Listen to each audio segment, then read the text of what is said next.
ม่วนซื้อมานี่แล้วก็ขอบมุกขอบใจเนาะผู้ที่สนับสนุนบางท่านก็อยู่ต่างแท้ง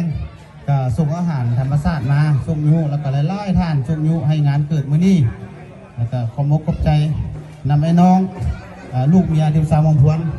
แต่งอาหารได้กินมื้อนี้เนาะแต่ว่าอาหารนี่มันเอามา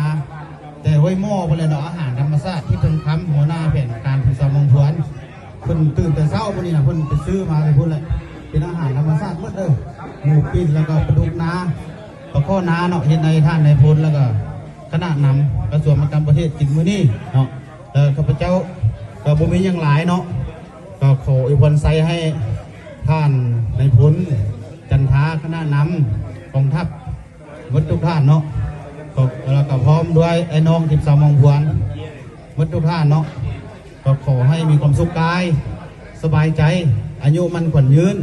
สุขภาพแข็งแรงตลอดขอขอบใจ